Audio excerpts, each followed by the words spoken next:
Hi guys, welcome back to another online art lesson. I've got a little helper here today. I don't know how much help he'll be, but I'm sure he'll give me an extra cute factor to this video, won't you? Grumpy face, look at that grumpy face! So, we have been looking at Cubism, specifically last week analytical Cubism. Now I'm sure we remember analytical Cubism is when you analyze an object and you look at it from several different viewpoints. So for example, if I were to do a picture here of my little friend Pierre, I would start by looking at him face on, and then maybe I would start to add a side profile onto that same picture, and then maybe even an image from the back, or maybe his tail coming up, and look at him through all of these different viewpoints. And that is what analytical Cubism is. It's looking at an object and analysing it from several viewpoints. Now, 1912 to 1914, another kind of Cubism kind of came forward, and this was called synthetic Cubism. So synthetic Cubism was very much derived from analytical Cubism. It was kind of like the next step on the way in this abstract art movement. And it shared some very similar characteristics in that it still looked at things from multiple perspectives, and it was still an abstracted idea of something.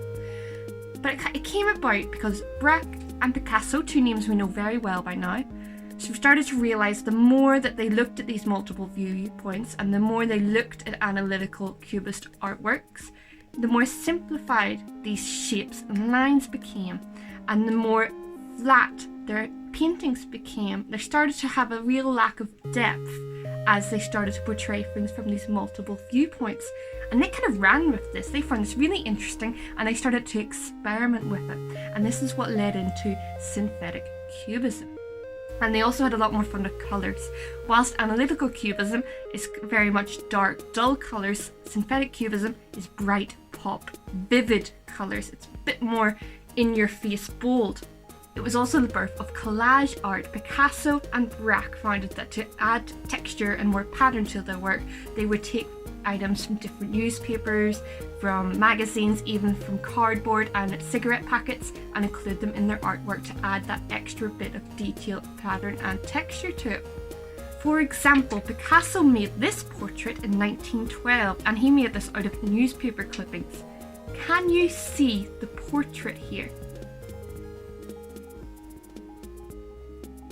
Can you see an eye, an ear, a nose, another ear, a hat? Now let's compare this early synthetic cubist work, Man with a Hat and a Violin, with a work we've seen before that's very much an analytical cubist work, Girl with a Mandolin. And I want you to answer the following questions in your book for me. So your title is going to be Synthetic Cubism. 1. Name 3 differences between the two paintings. 2. Name 2 similarities between the two paintings. 3. Which looks like it has more form and why. And finally, 4. Which do you prefer and why? Now I want you to get at least 2 formal elements in each answer. So you have to refer to at least 2 of the formal elements in each of your answers. And whenever you finish answering, you can unpause the video. So, what is synthetic cubism? In short, analytical cubism, this art of looking at things from different viewpoints and perspectives, married an idea of simplistic lines and shapes and bright bold colours, and the baby that popped out was synthetic cubism. It was a mixture of these two. And Picasso's work from this movement is perhaps his most famous and most recognisable. I am sure a lot of you will have seen these artworks and probably thought to yourself, why does that person look so strange? And now you know why. It's because they were looking at different perspectives, looking at people from the profile and from the straight on, merging them together with simplistic lines and shapes, and adding colour. And Picasso really loved colour because he thought it was a really great way to show emotion. Remember several lessons ago we looked at how blue was sadness and red was power and passion and love. Yellow was happiness and things like this. So colour, Picasso found a really strong impact in colour. So he used this colour as a way to convey the mood along with this idea of flat multiple perspectives. in his synthetic cubist work. Picasso's results of these synthetic cubist works were these asymmetrical portraits. Now, asymmetrical is not symmetry, it's the opposite. It's when something's not balanced. So he created this bright, bold, asymmetrical works of these faces that looked from the side and from the front at the same time, and used bright, bold colours to convey a mood or an emotion. And these look like puzzles of people almost, and I hope you have a newfound understanding of exactly what Picasso was trying to achieve with these pictures. It wasn't just about creating a strange person, it was about creating a strange person which had multiple perspectives and bright, colourful mood and simplistic lines and shapes to describe their form. So we're going to create our own Picasso synthetic portraits. What you're going to need is a piece of paper, a pencil, and to finish it off, a thick black marker or black felt tip that's going to help us get some simplistic lines in. So, are you ready? Are you ready, kids? Now, first step, draw a large face. Now, you want this to be an organic shape, so no hard lines or angles, and you want to include the key facial features, so that's the top of the head, the cheekbones, and the jaw. Apart from that, you can move and curve your line in any way you want. Now remember, this is multiple perspectives, so your face is going to be asymmetrical. It's going to be a little bit wonky. Second, you're going to draw a very light line down the middle of your face. This is going to be the two different perspectives of your face. One side will be face on and one side will be in profile. You then want to add some organic curvature to your line. Isn't that fancy sounding words? Organic curvature to your lines.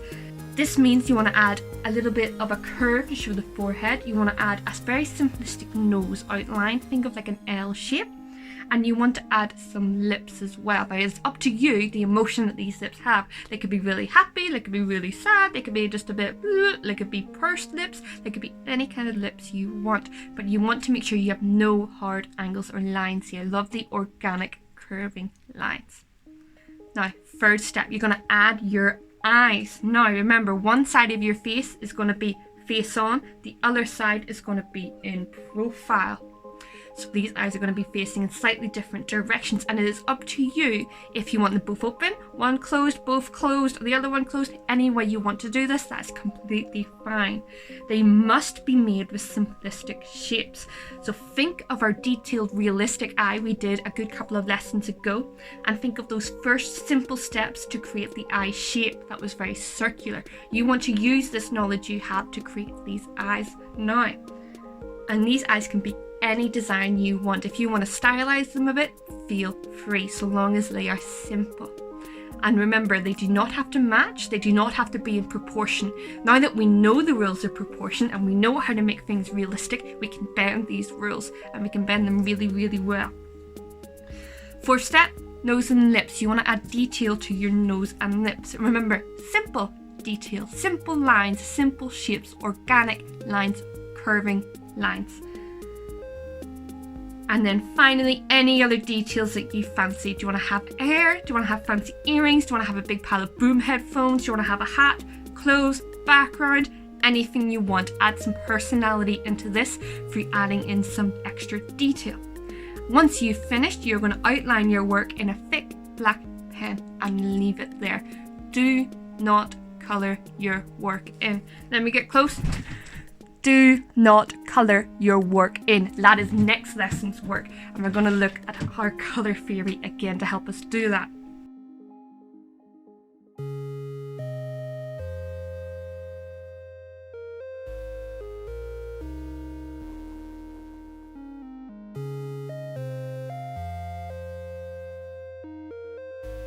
If you're a little bit stuck on what kind of facial features to include, I have attached in the assignment 3 little printouts or things you can just look at on the computer, which have different kinds of eyes and noses that Picasso used, and even some face shapes there to help you along.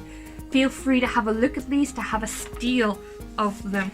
The great artists steal and make it their own. They don't just steal and put it down, so add a little bit of tweak in them if you can.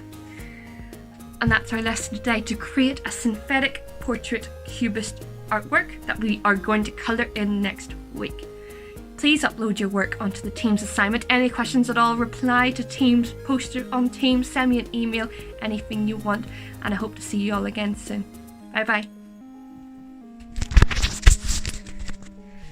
Bye bye. Kiss? No. Do you want to say goodbye?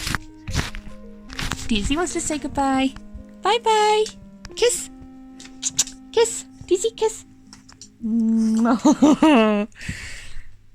Bye bye.